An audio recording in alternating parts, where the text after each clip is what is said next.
Can I have the light reset, please? Thank you. All right, there you go.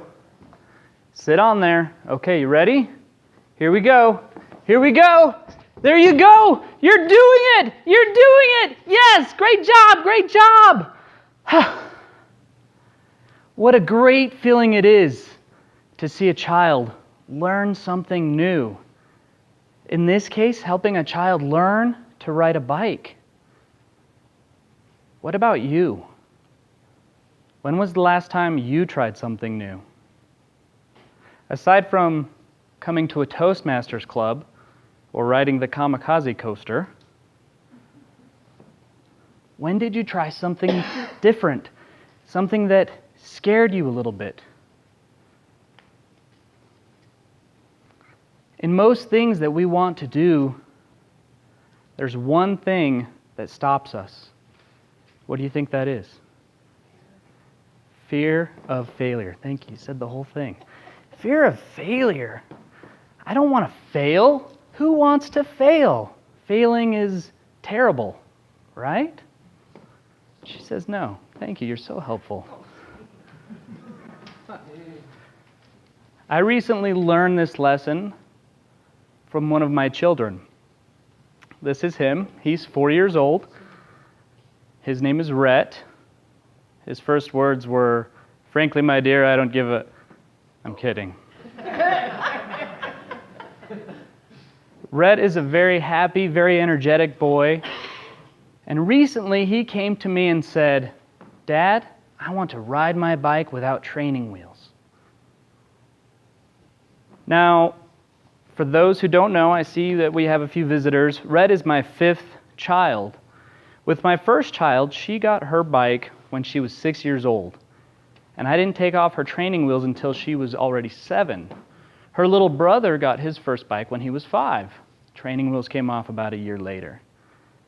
So this was a constant pattern in our house that the kids would get younger and younger when the training wheels came off. So when Rhett said to me at 4 years old that he wanted to ride without training wheels, I had to think about this. Am I okay with this? Is he ready to handle this? My wife calls him the go-go boy. He was fast to crawl, fast to walk, and I said, you know what? I think he's ready for this. Let's do this. So I took off his training wheels, got him up on that seat, and he started pedaling, and I pushed, and he took off on the first try. Now this is the 5th child that I've taught to ride a bike, and I can tell you that this part of bike riding, the balancing and pedaling, this is actually the easier part. The more difficult part is learning to start and learning to stop. So we got him riding. That was pretty easy. It took a little bit more effort to teach him how to start as well as how to stop, but he picked those up pretty fast. Fearless, right? Ready to try something new. That's fantastic. What a great example. 2 days after learning to ride without training wheels, we were headed to one of his friend's house, and instead of going straight on the flat street, Rhett turned and went down the hill. I took off running after him, but there was nothing I could do. He got going fast enough that he eventually lost control and crashed. Now, that's a terrible feeling as a parent, to see something's about to happen to one of your children. There's nothing you can do. There was crying, sobbing. He was hurt as well. Thanks. She got it. There you go. So this is a picture. This isn't actually Rhett. This is a representation. Yeah. These are all of the places that he was scraped, cut, bleeding, that I had to clean up and apply Band-Aids. Now you can see, except for his lip, there's nothing on his head, thank goodness. And this is nothing shy of a miracle, because as a child, I never wore a helmet bike riding. My parents never enforced it. Fortunately, I never crashed and banged up my head. And admittedly, I really haven't pushed my kids to wear helmets that much, but I can tell you I do now. Because that day I told Rhett, if you're going to ride your bike, we have to wear a helmet. And that's what his helmet looked like after his crash. That could have been his forehead. So he crashed. Why try anything new if all we're going to do is crash and bang up our R2-D2 helmet? You guys know the statistics on entrepreneurs and starting new businesses? What the success rate is there? It's pretty low, right? I did some recent research and found that in the first 2 years, about a third of all new businesses will fail. After 5 years, half of what's left has failed. And after 10 years, less than 1/4 of new businesses will still be around. Why try anything new? It's just going to fail, right? What about public speaking? Here we are, we're at Toastmasters. A few months ago, I gave the worst speech of my life.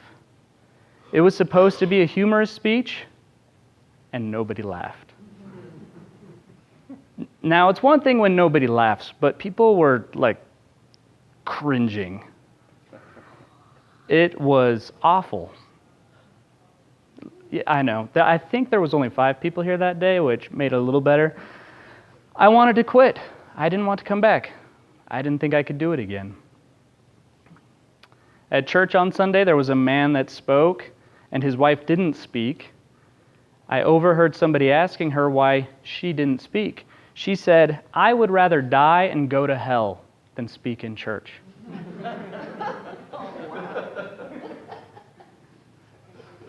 That makes sense, right? A good friend of mine, he used to say, "Never try, never fail." And for a long time, I really liked that phrase. I thought, that makes a lot of sense. If I never try, I never have to fail.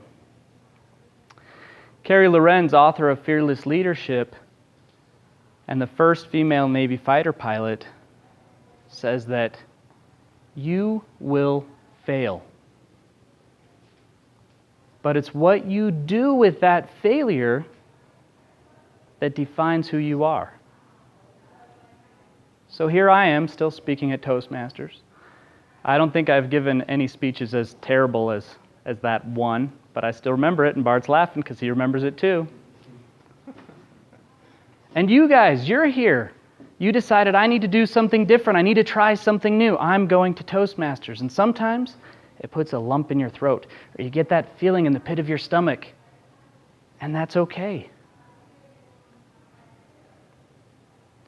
Stanford and the University of Wisconsin recently did a study that revealed some interesting information about startups. They found that while 75% of new businesses fail, most of those people will never try again. They will give up. They're done trying to run a new business. But a small percentage of those, about 20%, will try again. And what do you think happens when they try again? Yeah, they start to succeed. Because that first time around, they learned what not to do. Some of them don't even succeed the second time around, but they try a third time.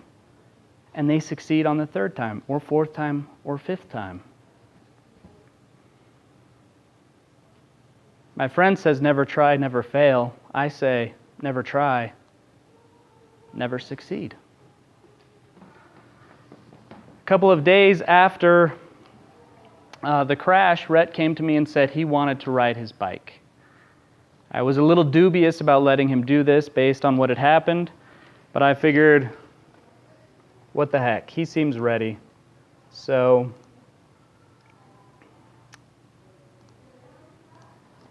two days later,